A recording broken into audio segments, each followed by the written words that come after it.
जवानी नहीं है।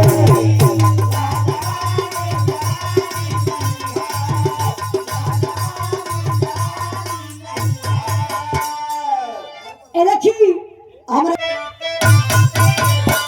वह जवानी जवानी नहीं है।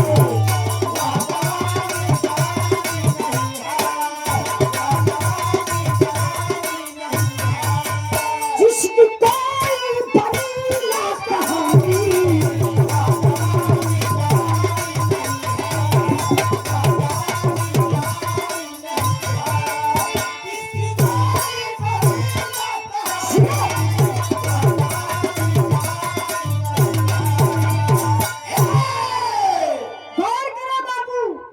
वह जवानी जवानी नहीं है जिसकी कोई बनी ना कहानी। काया वीर पुरुष ये धरती पर सिर्फ एक बार पैदा होला, सिर्फ एक बार मर जाला। कायर पुरुष दिनवा भर में 10 बेरी पैदा हुई तो 20 बेरी मर जाला।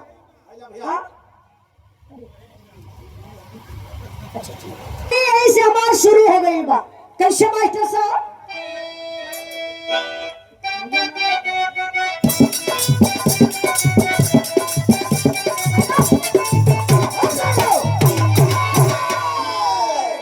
नरम फूल से फुलवा राजा मकरंद की बेटी, इठलाती रही जवानी आंचल में हुस्न समेटी।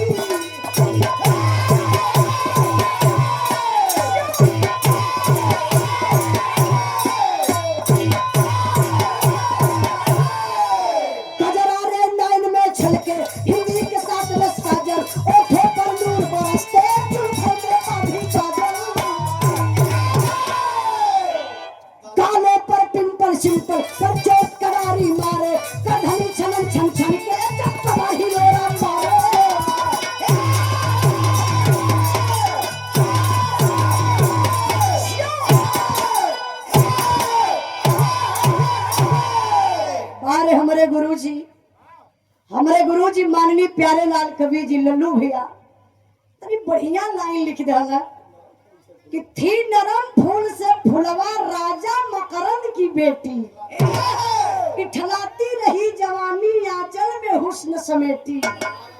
कजरा रे नैन में छलके हिंदी के साथ जस काजल, ओठों पर नूर बरसते जुल्फों में बाधी बादल। गालों पर पिंपल सिंपल, डिम्पल है कि पिंपल है? डिम्पल सिंपल। अच्छा तो यह बात आई है। गालों पर पिंपल सिंपल पर चोट करारी मारे, करधनी छलन छन छन के जब कमर हिलोरा मारे। बात के करबा राजा मकरंद का बिटिया जौने का नाम रहल फुलवा। मोरन देश का रहे वाला राजा मकरंद का बिटिया फुलवा इतनी सुंदर है बाबू। लोग बतावे कि जैसे देखा में लगे गुड़ुइन, रबर का गुड़ुइन। ताप का टोले पे गुजर गुजर करे। गुजर गुजर का मतलब इतना नरम रहा है, बुझाता ही गहल रहा है। इतनी सुंदर फुलवा रहे, मालिक कौने साचा में बनौले रहे ये बाबू। फुलवा रोज फूल से तौलात रहल, फुलवा रोज फूले से तौला। धीरे धीरे अगर चर्चा फुलवा का पूरे क्षेत्र में हो गई।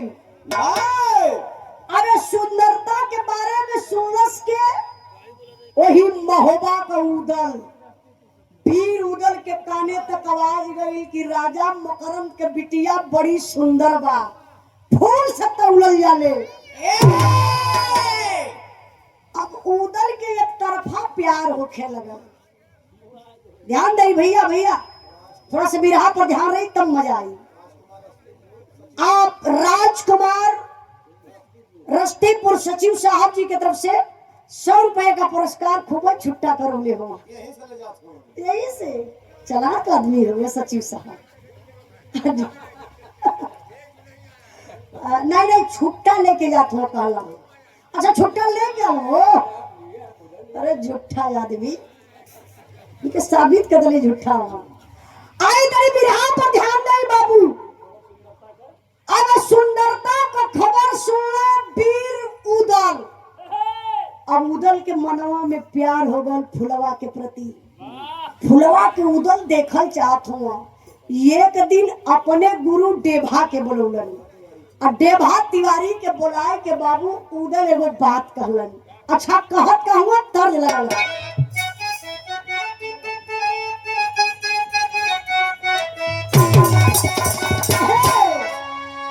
मोरे पिछुआ रवाए का छिछली गरैया महाराजा वारे फुलवा फूले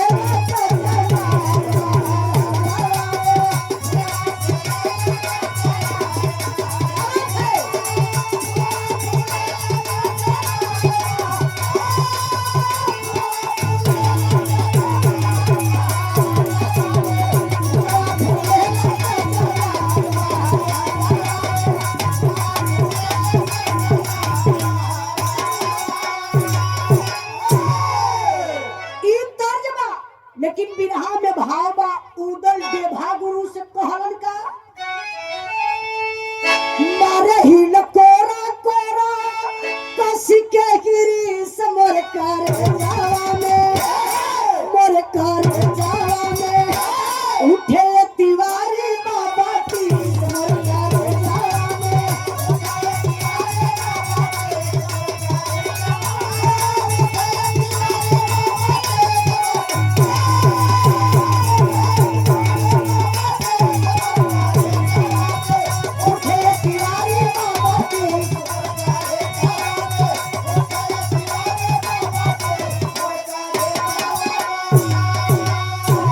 लाखों करोड़ों में बा फुलवा एक पीस मोर कर जावा में हर मोर कर जावा में उठे तिवारी बाबा की मोर कर जावा में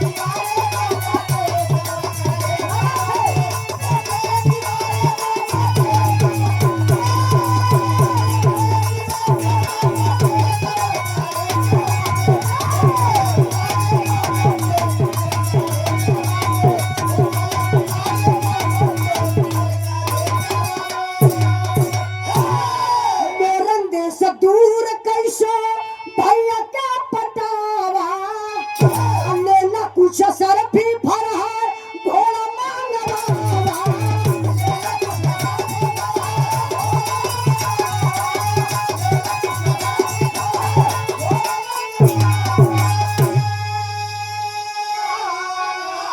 अरे ढेर पति आवाज ने भारत खीस मोर कर जावा मोर कर जावा में उठे तिवारी बाबा की मोर कर जावा में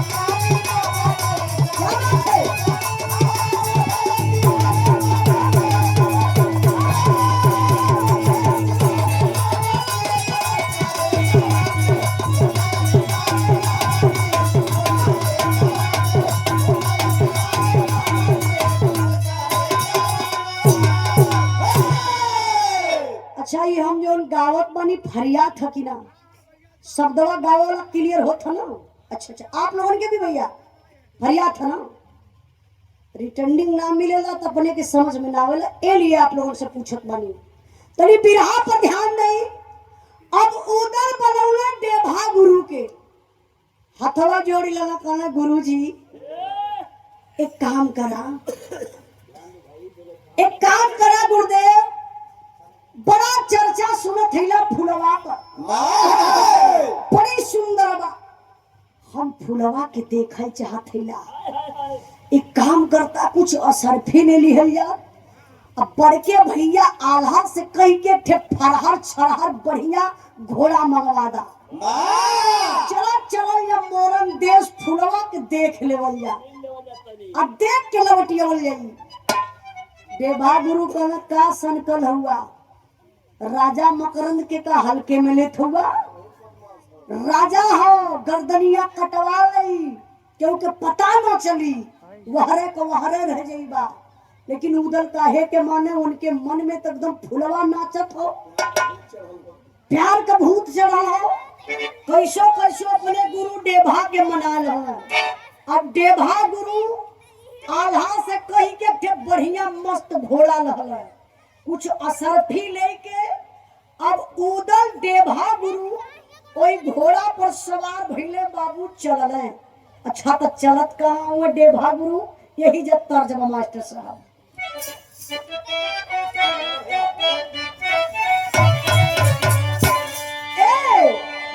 तनी ले लो बलमुआ हमके तोरा,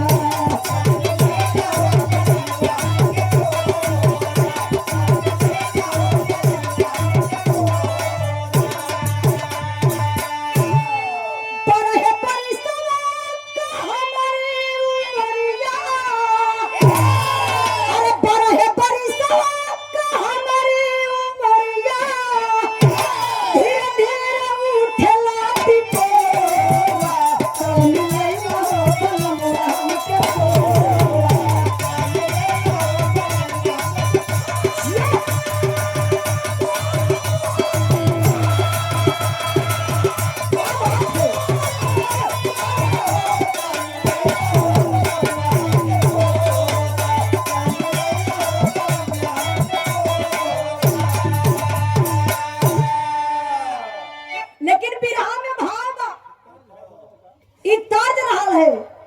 अच्छा उदल डेभा गुरु से बार बार फुलवा के बारे में चर्चा करें। एक बात बताई आप लोगों के, केहू से आप लोग भी प्यार करत होगा, चाहे बेटी से, बेटा से, औरत से, अपने गर्लफ्रेंड बॉयफ्रेंड के रिश्ता में, तो मन करे ना कब भेंट हो जाए, कब मुलाकात हो जाए। बेटे से, बाप बेटवा से अगर प्यार करत हो, का प्रेमचंद भाई से पूछा। हाँ अच्छा उनसे कहीं पूछी, वो प्यार करेला। ए भैया देखा था पूरे बिरहा जगत में सबसे फ्रेश गवैया के हुआ तमार प्रेमचंद भैया। अरे भैया हम जानत है। अच्छा राजकुमार, ये बात अच्छी लगल सचिव जी की कि बरहे बरिसवा का हमारी उमरिया बात का लोग गाँव में। बहुत बहुत धन्यवाद प्रणाम। अरे चचा तू बुढ़ा जेवा यादव छोड़वा नहीं, इस कक्का के कहा थी ना, इहो बेकार इहो बेकार, और सबसे बेकार अगर केहू हो तो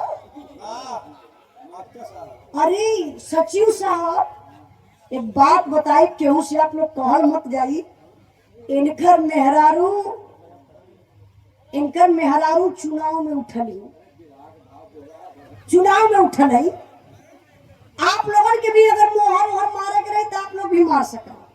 इनके ताल में होगा तो मुझे हारमोनियम ना बजाई प्रमुख जी, कामकाली काहे ना बजाई बा। अब हमसे ताल में हाथ हुआ नहीं चढ़ा देगा कुछ ना, कोनो बात ना, देखा डेरात होगा घर में का तो उजाला हारमोनियम ना बजाई। हम कली काहे का हमरो मेहरुआ चुनाव में उठत हिया, तो जानत हुआ घमंड इतना बड़ा, इनके मेहरारू का चुनाव निशान कहाँ पता हो? साया फार मोहर मार।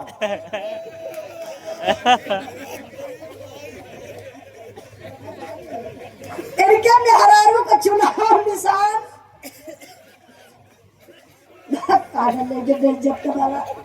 ज्यादा सचिव साहब एक बात तो बोल रहे कि उस कहा मत जाई, नहीं तो बदनामी हुई हमारे मास्टर साहब।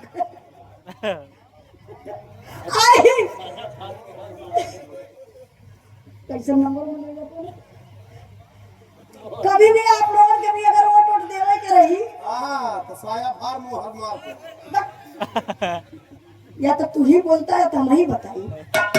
आए तेरे बिरहा पर ध्यान दे, नहीं तो मुहरिया मारा में बिरहा भुला जी बलू।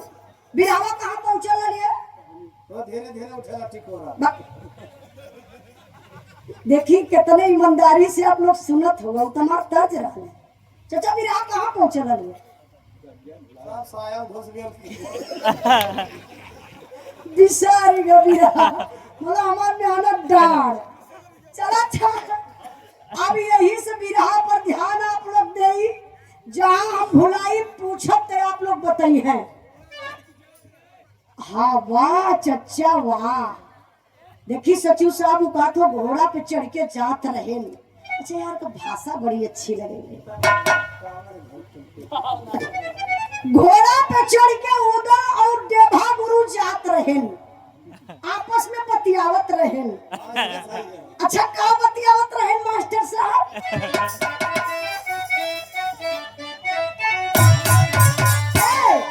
कैसे निकली अपने खेत से चिड़ै,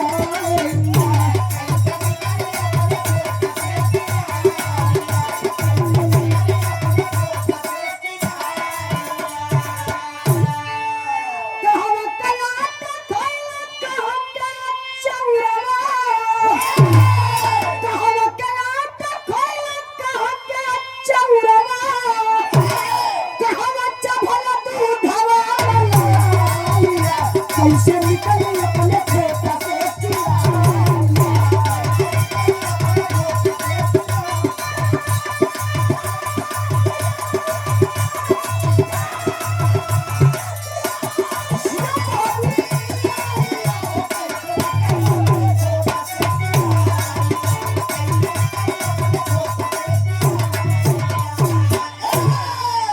जाते का आप लोग आधी घंटा और बैठक जात रहा है, दोनों जने कभी रात फरिया जा। अरे चली चली जाए के भी बोला, टाइम दे रहे हैं सचिव साहब। अब ना जाइए तो मैडम के हिसाबों देवे कि कहाँ रहला। तो वीडियो कॉल का जमाना तुरंत दिखा दा उजाला का बिरहा सुनत बानी, लेकिन बिरहा पर ध्यान दे कहना बका।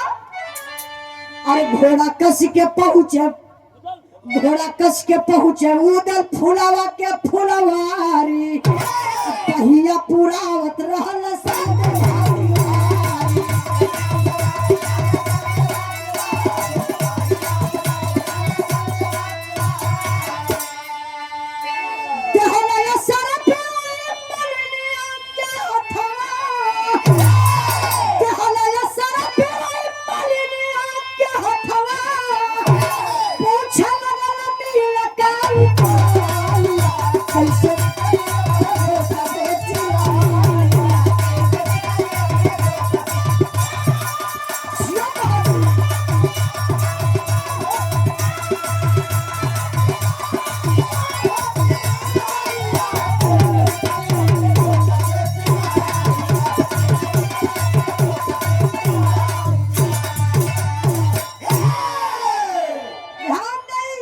बिरहा में बड़ी मजा आई।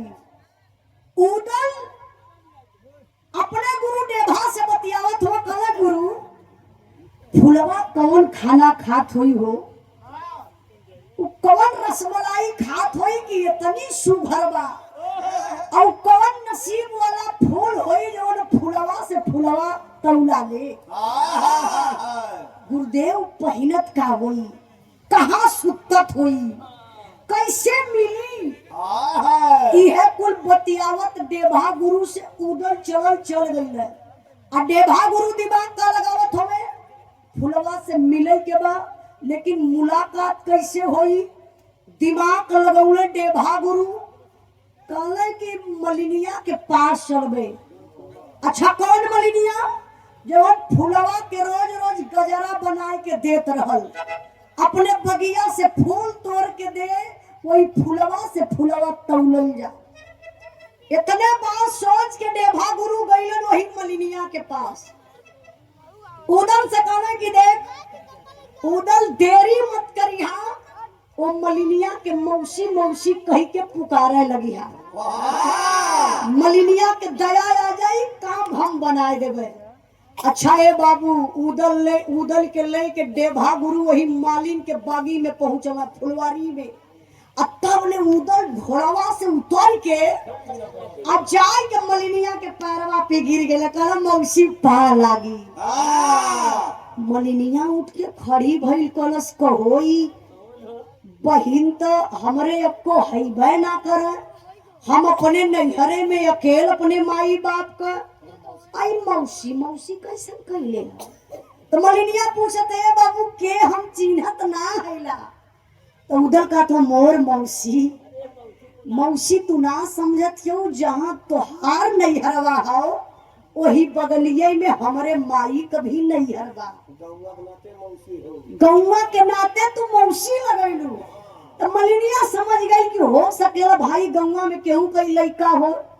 मौसी मौसी का बस बैठा दस मलिनिया बाबू बैठा, बस इतना फुलवा तोड़े के तोड़ ले थैला तब चलवे घरे।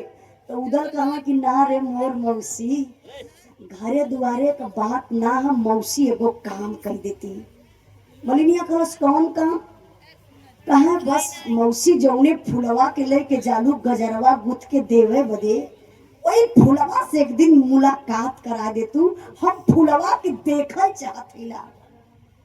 अब इतने में मलिनिया नीचे ऊपर उधर के देखल कहा ये बाबू तू हौवा की, तोहर नाम का हो और तू मौसी मौसी कहले हमारे कपारे चढ़ चल जात हुआ, का नाम तोहर बा? तो उधर कहा था कि मौसी हम उदल है। मलिनिया नीचे ऊपर देखा थे उदल, अरे उहे उदल का आल्हा का भाई वीर उदल, मोहबा का उदल। अरे बस मौसी समझ गई हम वीर उदल। अरे इतनी बतिया जब बाबू सुलस मलिनिया के वीर उदल अब फुलवा से मिले कहा तो चोरी चोरी खौल न गई। मलिनिया गुस्सा में लाल उदल के लगल डांटे। अच्छा डांटत कैसे है?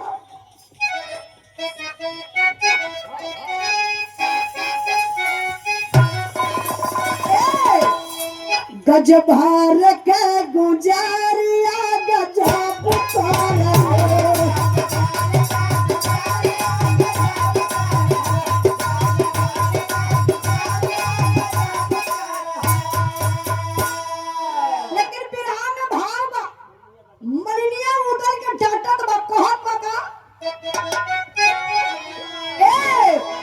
करे लाई हवाला फोन पे काम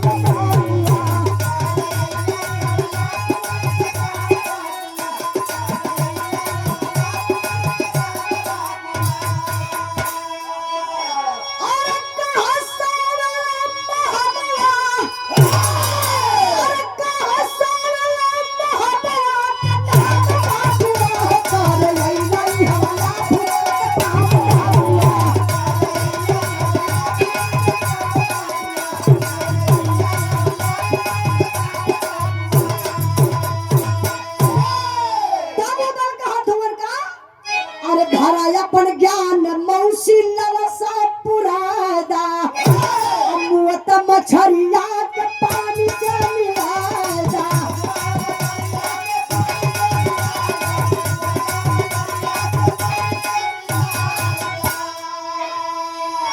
और रखा बस कर जवा, और रखा बस कर जवा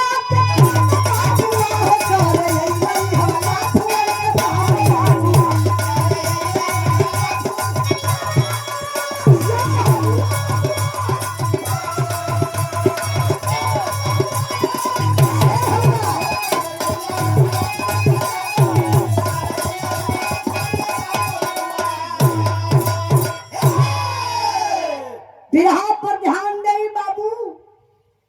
उदल के लगल मलिनिया डांटे काला का हो वीर उदल हुआ आल्हा का भाई।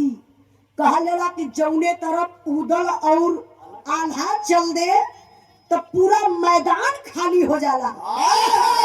अब चोरी चोरी तू फुलवा से मिले कहत हुआ, कौन वीर तू हुआ? तब बोले भैया उदल का कैले ले जाए के कुछ असर भी वही मलिनिया के चरवा में दे दे। असरफी मतलब आप लोग समझत है ना? पहले का असरफी आज का रुपया पैसा सोना चांदी। जब वो असरफी पौलस मलिनिया तो हूँ का मन थोड़ा से बहा की गए कि चला का करे के हो तनी शरीर के ले ही ले तो कौन बात है। मलिनिया के रखलस असरफी के। उदल खला मौसी मौसी चल जल्दी जल्दी फूल तोड़ ली है या। उदल साथे साथे गईले मलिनिया के फूल तोड़वे। देखा मेहरारू से मिले के बाद कितना बेचैनी छौले बा। फूल तोड़ के घरे लेके आइल मलिनिया तो उदल कहा तो मौसी जो काम काज है त जाके कैले हाँ जाके त नहा धोले। मौसी और काम धंधा तू कोले आज गजरा हम गुथ दे थैला। ए भैया उधर गजरवा गूछे बैठल है तो गूथत कैसे हुआ कमाल देखा। एक ठे फूल तो एक ठे मोती, एक फूल एक मोती, एक फूल एक मोती, एक फूल एक मोती, एक फूल एक मोती, एक ई के हो। हाँ ये फुलवा के मौसी के लड़का हूँ मैं। ई काहे परेशान हो। बहन के मदद में हूँ अपने। हाँ हम हो गए शंका लगतिया। सुंदर लगती एक फूल एक मोती, एक फूल एक मोती। गजब का गजरा उदल बनौले बाबू। अब गजरवा बनाए के डलरी में सजाए के फूले से तोप दहलन। कला मौसी जल्दी यहाँ आओ गजरा गूथ गया। अब मलिनियो खुश है ना बा भैया। भैया भैया भैया पानी वाला भैया मैदान जो हुआ कि पिए जुगाड़ वाला। अच्छा अच्छा ठीक तब धीरे धीरे ना उठा था तो हाँ वो बटलिया खोल के ऊपर गिरा दा अपने। नहीं जुगाड़ वाला पानी है भैया ठीक कोनो बात ना खाली हल्ला मत करी। हाँ 5 मिनट 10 मिनट ऐसे आप लोग शांति बनौले रही। अच्छा देखी कला मौसी आ जल्दी गजरवा गुथी गया तो यो काहे के मालिन देखा दौड़ा दौड़ा लैली गजरा उठौली डलरी और टाइम हो गई ले जाए के फुलवा के पास ले के गजरा गईली फुलवा के पास। तो प्रीत का प्यासा मद में पागल, प्रीत का प्यासा मद में पागल ज्ञान की कीमत क्या जाने। महबूबा दर्शन का प्यासा जो सीख नसीहत क्या जाने। मालिन संग गजरा गुथवा के उदल उसे पठाए हैं कब आएगी लौट के मालिन एक टक नजर गड़ाए हैं। उदल वही दुवरिये पे बैठ के टकटकी लगौले हुआ कि मौसी कब आई कौनो संदेशा अच्छा लेके आवे। यार मलिनिया लेके गजरा पहुंचल बा फुलवा के पास। फुलवा के दे दहलस गजरा मलिनिया तो पहिन के गजरा फुलवा बोली। पहिन के गजरा फुलवा बोली चाची नक्शा मारा ना तोहारी गजरा गूथल हो ना तोपल राज उघारा ना। मलिनिया तो अपन जान बचावत है बेचारी फूल माला गजरा दे के जात है। अब फुलवा जैसे ही गजरवा के उठौलस तो देखलस गजब का गजरा एक फूल एक मोती, एक फूल एक मोती। और मोतिया कहाँ पौनी मालिन चाची आज तक तो ऐसा गजरा कबू न गुथ के लिए अइलनी। मलिनिया कुछ दूरी पे गई बात तबले अंदर से फुलवा आवाज लगल करे मालिन चाची ए चाची सुना सुना तो वही के बुलाती सुना। मलिनिया कलसा हे राम लगत हम ममुआ कुछ कैलस का। आइल मलिनिया गोर दबौले दबौले सन्न बा बेचारी मलिनिया कहीं हाँ बबुली कहाँ बोलू है तो फुलवा कहता चाची एक बात बतावा ई गजरवा के गुथले बा तो मलिनिया कलस बबुनी हम ही तो गुथले हिला। फुलवा कह ना ना चाची तू झूठ बोला तू तोहार गजरा गुथल ना हवे सही सही बतावा। मलिनिया तो फंसी गई। अब के मलिनिया बतावे कैसे बतावे कि उदल गुथले हम। मलिनिया बहाना करिलस। अच्छा बहाना कैसन करत बा मास्टर साहब।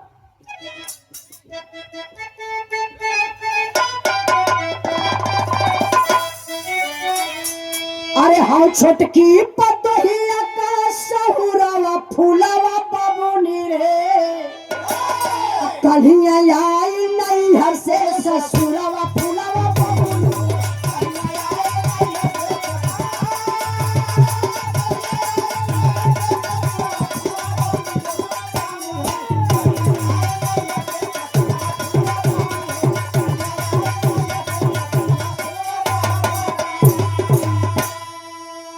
घरवा में नहाले खाले निकलना बहरिया हो। अब फुलवा कहे एक दिल के औ तू मोरा डरिया हो। अरे अखिया भर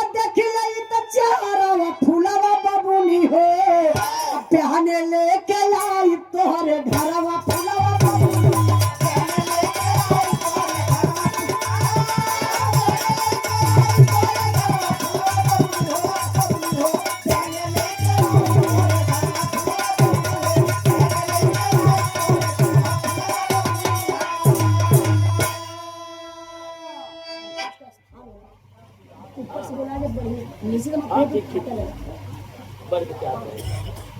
छोटा मामा।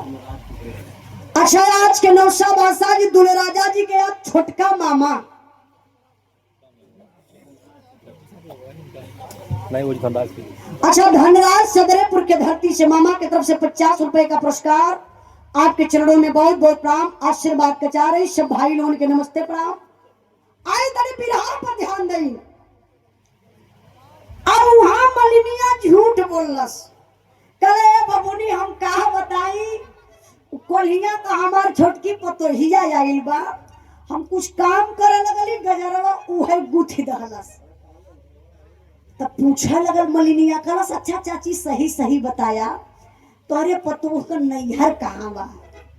तो मलिनिया फिर झूठ बोललस कहा थी कि हमारे पतोह का नैहर मोहबा बा मोहबा।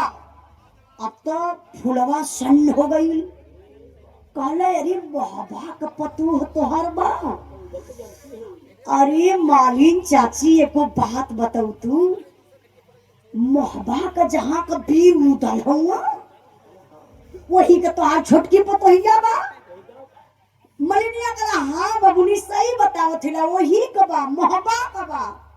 तब एगो बात कहलस फुलवा कहले कलश ए चाची मालिन चाची तोहार पतो हमार भौजाई हम चाहत हिला एक दिन नहीं के बा हमारे घरे हम तनी से देखल चाहत हिला।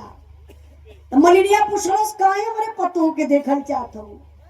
तो फुलवा कलश ऐसे देखल चाहला कि जो गजरवा गुथले रहली तोहार पतो गजब का गजरा गुथले रहली फुलवा के बिचवा में एक मोती लगवले रहली। हम वह देखल चाहत हइला कि तोहार पतो कितनी सुंदर कितनी धनवान बा जो ऐसन गजरा गुथी दहलस मोती लगा के गजरा गुथी दहलस। अब मलिनिया और फंस गई कहलस हाय भगवान हम तो कह दली कि हमार छोटकी पतोहिया का काम बा अब हम केकर पतोह लेके जाई अब कैसे भेंट कराई फुलवा से राजा का बिटिया अगर अपने बाप से कह दई तो जियता जी हमके फांसी हो जाई।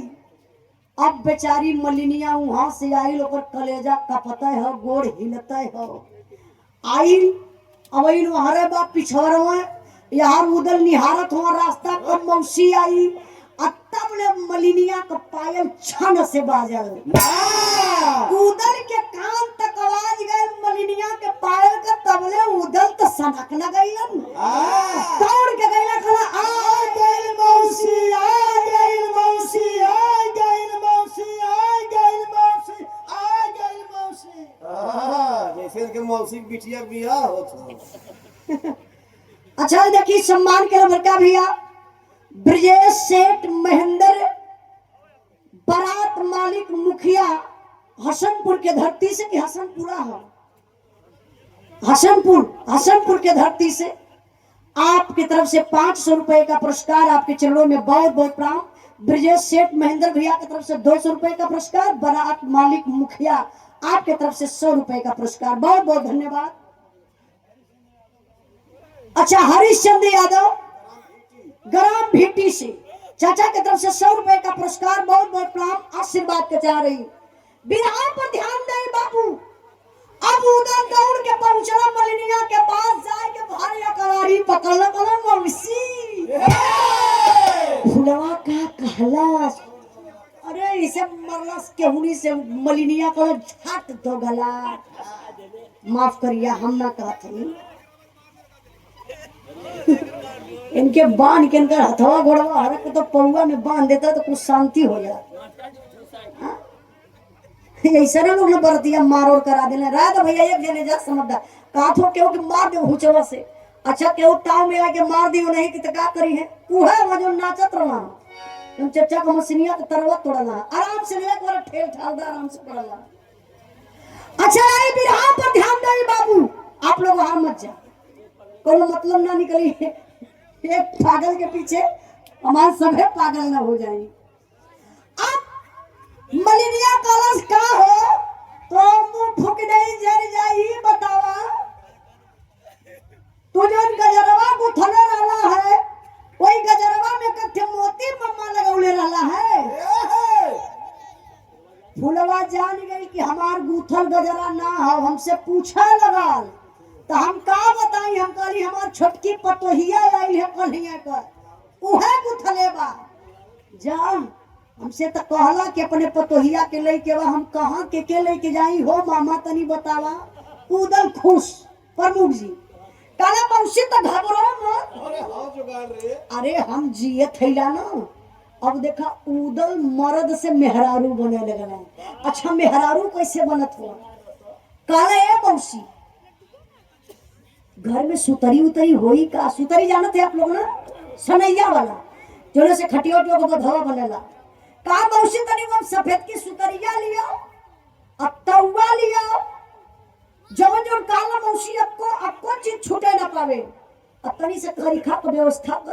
तौवा लिया ना मालिन बेचारी लिए तनी से करिखा वही में सुतरिया के रंगल करिया कर रंगल गजब कैसे कपड़ा में ऐसा बना रहा लगे कि सही में बार बार नकली बार का तैयारी कैलन, अठन्नी भर का टिकुली बड़की सटल। अरे चौड़ा लीलाट रहल पहलवान रहल। अब नंबर आगल ब्लाउज का तो ब्लाउज जाता है ना करे मौसी देख मेहरारू के शरीर से मर्दे के शरीर से बड़ा अंतर होला। का एक दिन चाड़ा फाट जाए, अगर एक जाही में ना जाता तो दूसरा का थे ब्लाउज में दू ठे डबल जोड़ के बांध के पहिरब। डबल आयल प्रमुख जी ब्लाउज ऐसे गठियाई के बांध गई ना, खाली ऐसे बांध ही ले हले, बांध के वो ब्लाउज का काम हो गया। हां अब ब्लाउज का बच्चा भी चाहिए, ब्लाउज का बच्चा का होला यो होला तूने समझा था का नहीं तो मैं समझ लूं कि ना हो। हाँ अब ब्लाउज कैसे भैया कैसे पैसे बना लो। अब साया का भी दिक्कत होती है भाई, पहलवान ना हुआ हो साया, अब एक साया ना दो तीन वो साया आयल फाड़ फाड़ के एक में गठिया के जोड़ल गया, उस साया पहन के दू ठे साड़ी एक में लपेट के पहन के बाबू अबू भाई तू कहीं परेशान होगा। देखा आई तवा में ऐसा अंगुरिया पर रगड़ल है उठला ऐसा लगाई के काजर अब घुघुट करले, आगे आगे मलिनिया पीछे पीछे उधल चलत हुआ। अरे भैया सिंगार अधूरा हो गया। कौन अधूरा? कहना तो ठगो बाड़ा भेलिया मौसी होई? अरे 2 अक्टूबर कैसे बनी? गांधी जी का जन्मदिन मनावत खाती मनाइए भैया, या तो हम ही पागल हो जाई या तो तुम लोग मरी जाइबा, छुट्टी हो जाएगी पागल कहीं का। अरे सिंगार अधूरा हो गई, ये वो जो लगा था रहना पर मौसी नहीं। हमार बात आप लोग सुने ना, उनका बात मत मानी, लोग तो कुछ भी बोल दिया। अरे हम सही कहा रहे पूछ रहा ए भैया अब तो पूरा तैयारी में हरारू को हो गई, अब घूंघूट कार के मर्दे के चाल में वो पहलवान मेहरारू के चाल में अंतर न हो। मर्द केतनो डोली तो फरियाई जाई, लेकिन लोरी उदल गजब का धीरे धीरे पांव डालत हो। तब का तब ले ठगो बाड़ा छटक गया। हाँ ये तो उठावत रहना जाए के। हाँ ए भैया ले के मलिनिया उदल के पहुंचल फुलवा के घरे, आ जब दुल्हन बनाए के ले के पहुंचल तो फुलवा का कहत बा मास्टर साहब तनी आवा।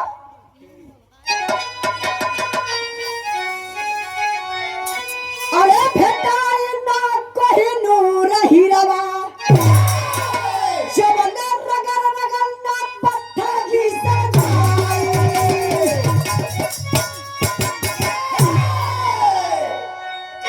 वही लगने लगी जाएगी, गाले में हाथ ना धरे के।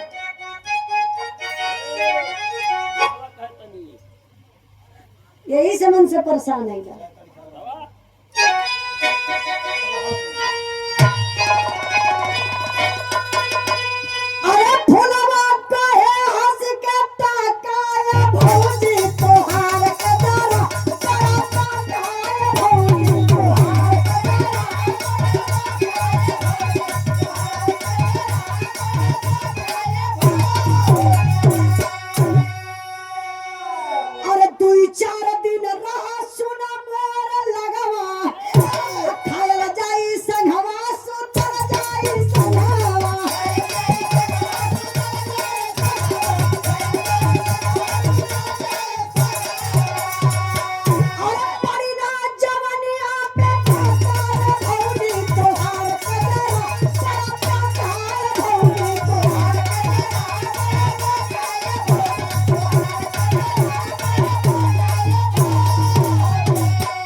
अच्छा। एक पुनः दूसरा पुरस्कार आज के नौसा बादशाह जी दुले राजा जी के पिताजी जीत लाल यादव प्रधान जी, बड़े ही अच्छे व्यक्ति हैं आप। अच्छा लगा आपसे मिलके, आपका प्रोग्राम लिख के वीडियो खातिर एकदम परेशान कर रहा है। ये छोटा सा वीडियो चाहिए का भैया? अरे हम समझा थे ला भैया, वही तो कह रहे हैं। ये तो पहली बारात लगत है कि हाई लोग बैठल हम नहीं तो आइले खड़े खड़े भोजन कैले, जयमाला पे ना गईला, सिर्फ बदो न दाना तमे फरार। अब हमार भैया पैसा ले ले प्रोग्राम लिखल ले तमन के गवही के हो। लेकिन बहुत बहुत आपके धन्यवाद देत बानी कि बहुत अच्छा लगत है। ये हमके फीलन होता कि हम बाराती में बिरहा गावत बानी। ये देखिए जीत लाल यादव प्रधान जी की तरफ से 500 रुपए का पुरस्कार। एक बार जोरदार ताली बजा के आप लोग स्वागत सम्मान करिए। दिखाई एक कस्टमर ने देखला थैली में हाथ डाल के खूब गरमौले रहा दो। हम कही देखी बजावा ना लोग की ना, हम कही ताली सबके बजा लेवे के चाहिए। वो कहे जब भाई ताली ना बजाई प्रधान जी, अगले जन्म में घूम घूम के बजाई। कहाँ लोग बजाई? रेलवे स्टेशन पे। कैसे लोग बजाई? आए हाय आए हाय आए हाय, अरे कहे प्रधान दे आए हाय अगर हमारे वाड़े का भड़ुआ साहब जो भैया ज्यादा अब पूछना काम हम बिरहा गावे के मूड पे हिला।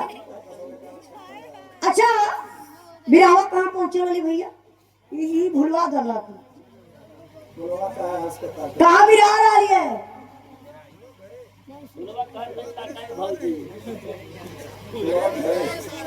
ओ पकड़े हुआ। अच्छा देखी फुलवा यहाँ बैठल बा, अमलिनिया यहाँ बैठल बा, और उधर सब धस के मेहरारू बन के बगल में बैठल हुआ। अब फुलवा के का पता कि उधर हो, फुलवा तो समझता कि मालिन चाची का पतो खूब बतियावत बोलत बा। धीरे धीरे सांझ हो गई। मलिनिया करे बबुनी चलत हैला हमरे माली एगोरते हुई है तो छुट्टी करत पतोहिया के लेके जाई। तो फुलवा का कहा था कि ए चाची सुना, अब वही कहाँ बोल बतियाए पौली। हम चाहत है कि 2-4 दिन अपने पतोहिया के हमारे के यहाँ रहे दा, संग हमें खायल जाई, संग हमें रहल जाई, संग हमें सुतल जाई। तो मलिनिया कहता नहीं बबुनी के हमारे घर खानवा पानी बनाई। तो मलिनिया का बात सुन के फुलवा फिर जिद कली करी चाची नक्शा ढेर मत मारा। अरे भौजाई है ऐसा थोड़ी ना कि हम मरद हैला इनके का ऐसा थोड़ी ना कि हम मरद हैला इन मेहरारू कुछ और हो जाई। सुना दोनों जने मेहरारू हैला संगे राजी हालचाल होई। मलिनिया भाई बात मान गई। मालिन बेचारी वहां से चल दहलस। अब देखा मलिनिया जब आई बहरे तो मनवा मन भुसुराते कल जाए मामा तू जवन मेहरारू बन के गए हुआ चना फुलवा से मिले ना, जा मामा यार तू बच के अइबा ना। आय हार उदल के एकदम 61-62 चला। उनके मन में 61-62 होता कि कब रतिया हो जाए। ए भैया रातों हो गई, और जब रात हो गई खाए पी के सूते बदे गईलन तो एक पलंग पर यहाँ फुलवा सुतल, यहाँ उदल सुतलन। एक पार्टी फुलवा पकड़ के सुतल, एक पार्टी उदल। लेकिन धीरे धीरे रात बीतल। जब रात बीतल तब का भेल मास्टर साहब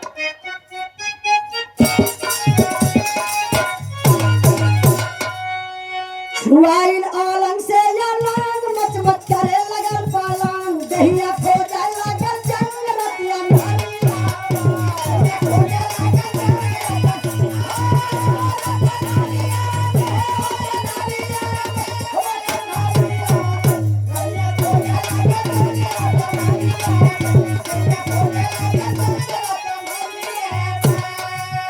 काबो फेंका गोर पे गोर कमरिया धाई के देलन। काबो फेंका गोर पे गोर कमरिया धाई के देलन। सोर सकता दता होते ही सोई हटाई है।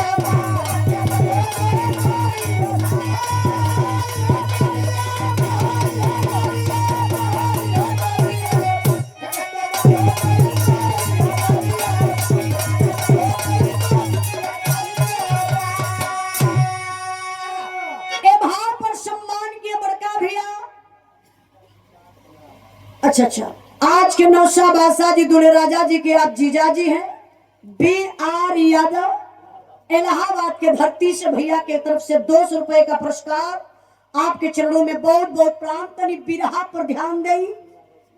आप जब छुआइल अलंग से अलंग मचमच करे लगल पालंग, दहिया खोजे लगल जंग रतियन हरियो बा।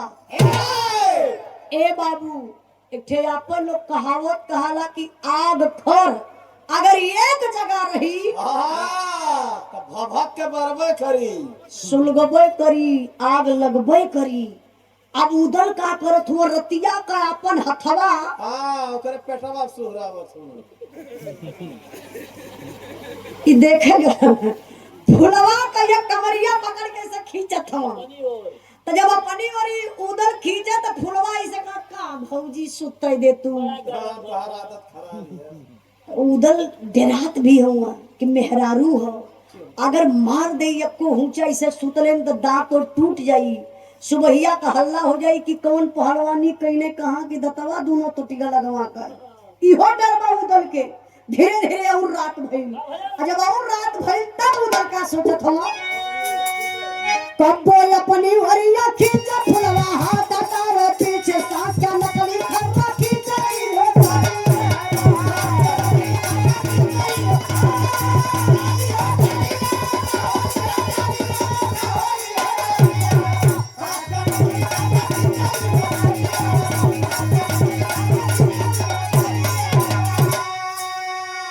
जबकि काम घुमावलस भेजा नकली रूप बदलने, जबकि काम घुमावलस भेजा नकली रूप बदलने, तेजा गिर फुलवा के कलेजा पर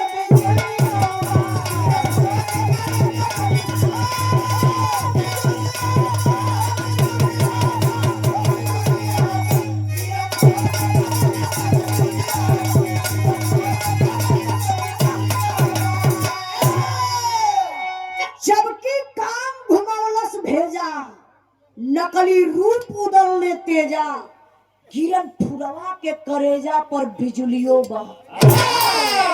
गजब हो गल रात में भैया। अच्छा गजब का भेल, फुलवा का निदिया गई टूट। प्रमुख जी जब निदिया टूटल फुलवा का तो फिर रतिया में चर्चा करे लगल। का भौजी एक बात बताऊ, तू मोहबा कहू, मोहबा के वीर उदल के तू जाने तू कि ना सही बतैया, तो उदले हाँ कहा लगत बा कि उदल के इहो चाहे ले। कहा अरे उदल का नैया हमार नैया एकदम इकट्ठे बा। उदल का औरौती हमार औरौती एक जगह चुएले, दोनों जने पानी एक नाली में जाला। का तने ना तले फुलवा फिर पूछत है। अच्छा भौजी एक बात और बताओ, तू उदल जब अखाड़े पे लड़े बदे जाला तो शरीरिया में माटी पोतला कि दूध दही पोत लेला, आखिर का पोत के जाला उ लड़े बदे? काला जगह जगह तेल भी पोते। हाँ हाँ पहलवान पोतल माटी तेल का सेवन करके मरे न कस के। अच्छा भौजी, अच्छा एक बात भौजी और बतावा, जब उदल अखाड़वा में जाला तो कौने कलर का निमोटा पहने ना? अरे जब निमोटा का बात उदल सुनले, बाप रे बप्पा काम देव सवार हो गई। अच्छा एक बात आप लोग भी बतावा, उनके रतिया का उदल के निमोटा चेक कैले का जरूरत रहल? अरे भैया मन ओकर खजाना रहल हो। तबले तो उदल गुस्सा में लाल उठ के खड़ा हो गई। सारी साया ब्लाउज ऐसे चार के फाड़ झलन, फाड़ के निकाल के खाली निमोटा पर हो गई। ले देख कौन कलर है। अब भैया जब उदल निमोटा पे हो गई तब तक गजब हो गया। फुलवा गुस्सा में लाल हो गई। जवन फुलवा उदल के चाहत रहल, जवन उदल के बारे में बार बार चर्चा करत रहल, उदल के देखलस निमोटा पे अपने पास में फुलवा ऊपर खौल गल, लगल ताना मारे उदल के। अच्छा तो ताना का मारत मत तनी देखल जाए, लाइन पर आप लोग गौर करिए। 100 रुपए का पुरस्कार लड़की का मामा रामराज यादव जी, मामा जी की तरफ से 100 रुपए का पुरस्कार आपके चरणों में बहुत बहुत प्रणाम आशीर्वाद का चाह रही। कहना है क्या?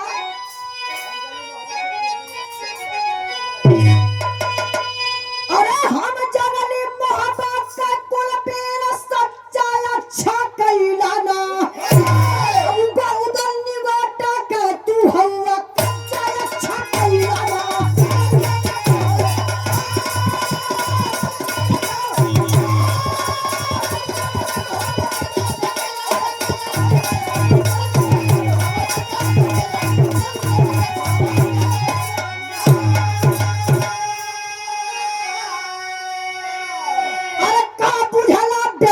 फुलवा के कसली तोह के कोरा हो मोरग दस के हई बिटिहनी चली न जोरी जोरा हो। अरे जगह तू हवा सही मरद का बच्चा अच्छा कैलाना फनाना टोला लड़का तू खच्चा अच्छा कैलाना।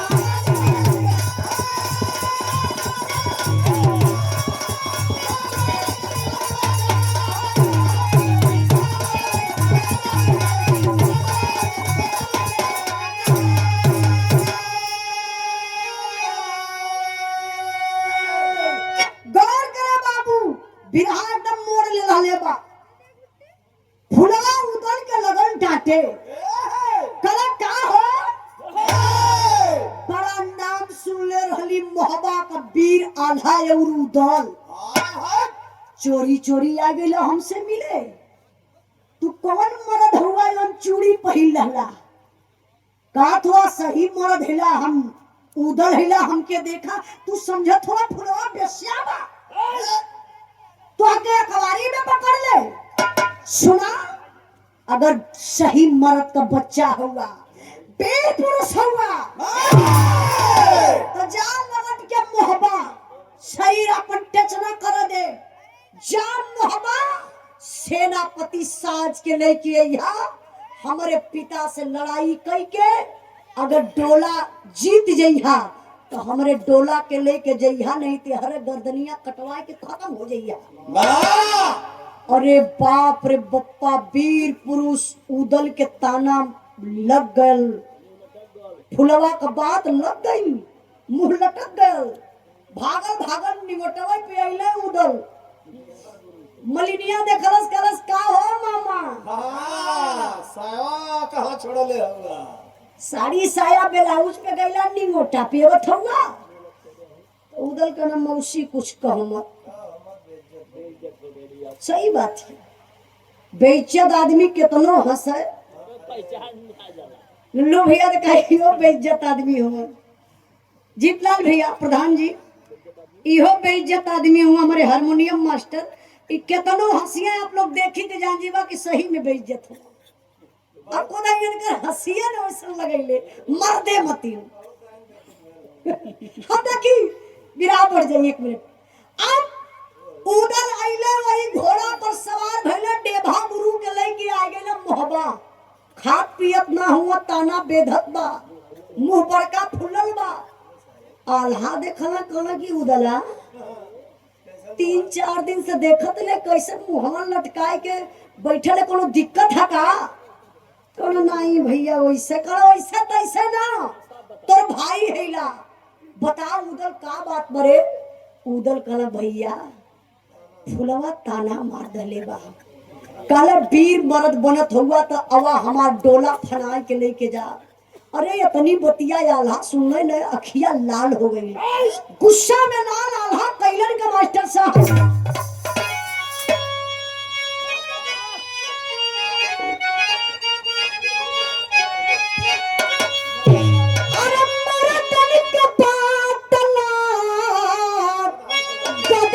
के होला उदल के खूनावा में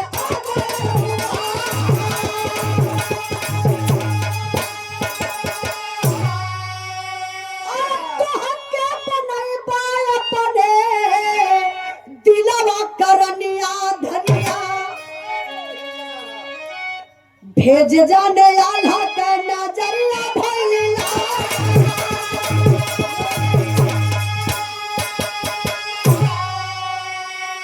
अरे भेज दिहला पतिया एहो राजा सोना नाचे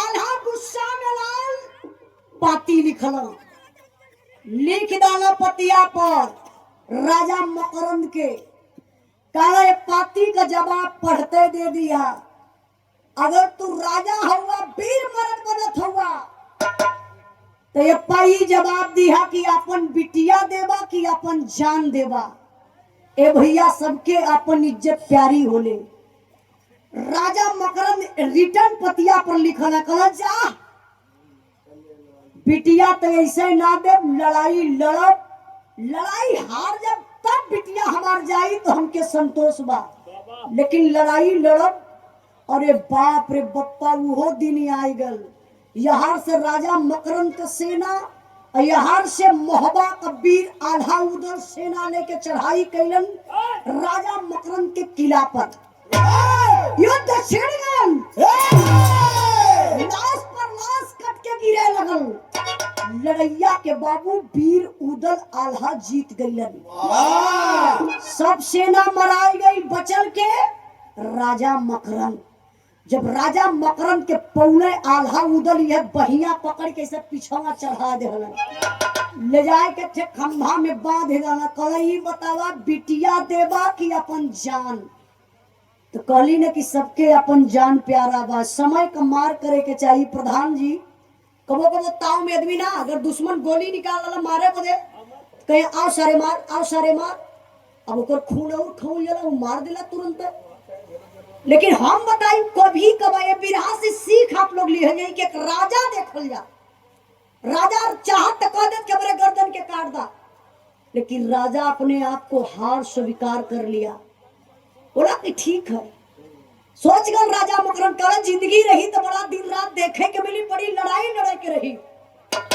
कलस बस हमार जान छोड़ दा बिटिया का बियाह कई के तू ले जा सकेला काहे हम विश्वास हो गल कि वीर पुरुष हुआ जब इतना सेना के मार सकेला तो हमरे बिटिया का देख रेख हमरे बिटिया का जीवन साथी तू ही बनवा तो कभी भी आप लोगों के भी सामने बाबू अगर कोई ताव में आई गल लाठी लेके मारे बदे लल्लू भैया तो हिम्मत कहा कि मार सारे मार वहां से तुरंत मौका पावा निकला पहले छोटे बन के निकल सारा जान रही तो बहुत मार मरझा हुई बाद में भला समझ लिया लेकिन मौके पर आप लोग बच जाए तो बच जाई है जान अपन सबके प्यारा होला हमार कहले का मतलब ई बा लेकिन अब देखल जा अब राजा मकरंद ऐलान कइले हो कि बिटिया से बियाह तू को लेबा पहले लोग बियाह करे शानदार मर्दे से पानीदार मर्दे से शर्त रखा कि जे पेड़ उखाड़ दे जे भैंसा के नाथी दे उससे हमरे बिटिया का बियाह हुई लेकिन आज तो दहेज पर बियाह होते हैं जितना ज्यादा दहेज दे दो उतना हमारे बिटिया के सुख मिली ससुरे में इन लोगों का भूल बा लेकिन अब देखिए बिरहा में होत का बा मास्टर साहब बिरहा का आखिरी लाइन अरे काय मिनट ले खाना रही दुश्मन घातिया माई दुर्गा जकर रनवा में होते रखिया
लेके अइले फुलवा के खुशी खुशी से। अब इनका हम हवा में आइल फुलवा के लेके अइले उदल भर मांगी सेनूर पहिरौले। उदल से फुलवा का बियाह भइल। इतना जंग लड़ले के बाद जब बियाह हो गया तो डोला लेके बाबू अइले उदल अपने मोहबा में आई गई। अब उदल के लगत बा कि दिनों में पहाड़ हो गया। उन सब दिनों न बितात बा। सोचत हो कितना जल्दी रात हो जाए। सुहाग रात मना ली। सब जानत हो तो से हमसे समझदार है लोग बैठल हो भैया चाचा दादा लोग। इतना समझदार आता रात ही घरे सोचता कि हाँ बैठते ठंडी। प्रधान जी बुरा मत मानल जाए भैया, आप लोग बुरा मत मानल जी। आप लोग भगवान हैं, हम कलाकारों के आप लोग देवता हैं। अरे पागल आदमी कुछ भी कबो कबो बोल रहे, क्षमा चाहत बानी। आप लोग बड़े महान हैं। देखी तो खुशी खुशी से उदल के बियाह भइल फुलवा से। सुहाग रात मनौलन। आगे अब का भइल अगली बिरहा हमार सुने के रही हमारे चैनल पर चल जाई। हमार यूट्यूब चैनल बा उजाला यादव ऑफिशियल, वही पे आप लोगों के सुने के मिल जाई। बिरहा के आखिरी लाइन कुछ गावे बजावे में गलती भइल हुई तो आप लोग क्षमा करी।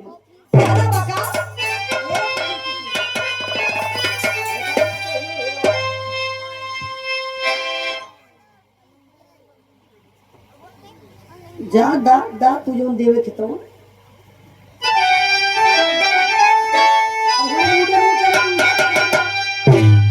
गुरु बिहारी गुरु गणेश गुरु राम लाल गुरकारी चंद्रिका कवि मुन्ना जी बने पूजा